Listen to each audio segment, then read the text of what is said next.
కూరగాయలతో పాటు నిత్యావసర ధరలు బగ్గుమంటున్నాయి. 10 రోజుల్లోనే కూరగాయల ధరలు కొండెక్కి కూర్చున్నాయి. టమాటో మొదలు ఏ కూరగాయ కొనాలన్నా కిలో 100 రూపాయల ధర పలుకుతుంది. ఆకుకూరలు సైతం కొనే పరిస్థితి లేదు. మరోవైపు నిత్యావసర సరుకుల ధరలు సైతం పెరిగిపోయాయి.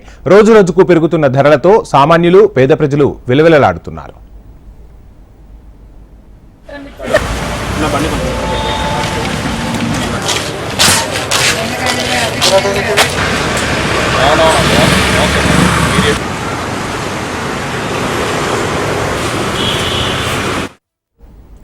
మంచిర్యాల కొమరంభీం జిల్లాలో మండుతున్న ధరలను చూసి ప్రజలు బెంబేలెత్తుతున్నారు. మారిన వర్షాభావ పరిస్థితులు, పంటల ఉత్పత్తి లేక ఇబ్బందులు ఎదుర్కొంటున్నారు.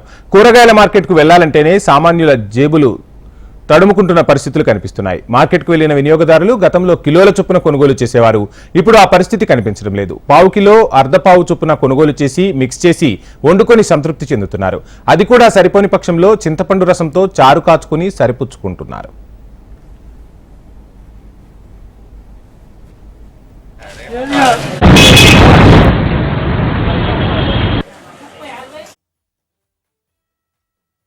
ఈ రోజు పేదోని బతకాలంటే చాలా ఇబ్బంది అయిపోయింది. వాళ్ళు డైలీ కష్టం పడి వాళ్ళు కైకిలు పోయి సున్నాలు వేసుకొని వచ్చి వాళ్ళ బతుకులు ఏంటిది? ఇది మన రాజ్యం ఏంటిది? ఈ కాంగ్రెస్ గవర్నమెంట్ ఇది ఏమన్నంటే బయట నుండి వస్తున్నాయి. టమాటా బయట నుండి, ఎక్కడి నుండి వచ్చినా బయట నుండి వస్తున్నాయి. మన దగ్గర పంటలు లేవు, నీళ్ళు లేవు, ఏం లేవు. అన్ని కట్టలు కట్టినాయి, ఏ నీళ్ళు సరఫరా లేదు. జనాలు ఇంత ఇబ్బందులతో బాధపడుతుంటే ఇప్పుడు ఎవరు పట్టించుకున్నట్టు లేరు. ఈరోజు మార్కెట్ చూస్తే ఆదివారం రోజు కలకలా ఉండేది. ఇప్పుడు చూస్తే కేవలం నలుగురు కూడా లేరు. కొనేటోళ్ళు దుకాణాలలో నలుగురు కూడా లేరు. వాళ్ళ పరిస్థితి ఆలోచించాలి. దయచేసి వీళ్ళకి ఏదైనా సహకారం దొరకాలని కోరుకుంటున్నాను. జిల్లాలో అత్యధికంగా రైతులు వాణిజ్య పంటల వైపు మొగ్గు చూపుతుండటం, కూరగాయల సాగు అమాంతం తగ్గిపోయింది. మృగశిర కార్తె ప్రవేశించి వర్షాకాలం ప్రారంభమైనా సకాలంలో వర్షాలు కురవకపోవడం, ఎండ తీవ్రత తగ్గకపోవడంతో పండించిన కూరగాయలు కూడా తీవ్రంగా దెబ్బతిన్నాయి. మరికొన్ని ప్రాంతాల్లో పంట సాగుకు మొగ్గు చూపినా వాతావరణం అనుకూలించక పంటలు దెబ్బతిన్నాయి. వినియోగదారులకు డిమాండ్కు అనుగుణంగా ఉత్పత్తి లేకపోవడంతో ధరలకు ఒక్కసారిగా రెక్కలొచ్చాయి. డిమాండ్ను బట్టి వ్యాపారులు ఇతర ప్రాంతాల నుంచి కూరగాయలను దిగుమతి చేసుకోవడంతో వాటి ధరలు అమాంతం మండుతున్నాయి. ప్రతి ఏటా వర్షాకాలం తొలి సీజన్లో కూరగాయల ధరలు మండిపోయేవి. ఇతర ప్రాంతాల నుంచి దిగుమతి చేసుకోవడంతో రవాణా ఛార్జీలు, ఇతర ఛార్జీలు కలిసి కూరగాయల ధరలు ఆకాశాన్ని అంటుతున్నాయి. కూరగాయల రేట్లు 100 రూపాయలు లేని ఏది కిలో లేదు. కిలో తీసుకొని 100 రూపాయలు పెట్టాలంటే చాలా ఇబ్బందులు పడతారు. 1000 రూపాయలు అయితే ఒక 4 రోజులు కూరగాయలు వస్తున్నాయి.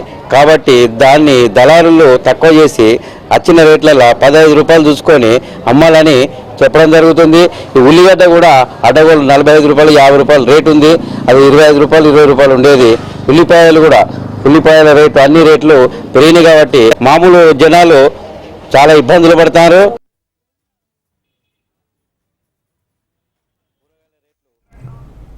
ప్రస్తుతం టమాటా, బీరకాయ, కాకరకాయ, దోసకాయ, దొండకాయలు, చిక్కుడు, క్యారెట్, క్యాబేజీ కిలో 100 రూపాయల ధర పలుకుతుండగా పచ్చిమిర్చి 120 రూపాయలు, కొత్తిమీర 200, పుదీనా 120 రూపాయల వరకు విక్రయిస్తున్నారు.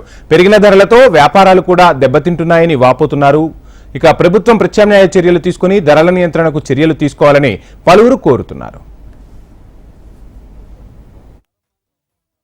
గతంలో 100 రూపాయలకు నిండే సంచి ఇప్పుడు 500 ఖర్చు పెట్టినా కానీ నిండిన కూరగాయలు మధ్యతరగతి వాళ్ళు కానీ పేదవాళ్ళు కానీ తినే పరిస్థితి లేదు. దయచేసి గవర్నమెంట్ కొంచెం ఏపీ ప్రభుత్వం చేసినట్టు కొంచెం రైతు మార్కెట్ ద్వారా సరఫరా చేయగలరని కోరుతున్నాం.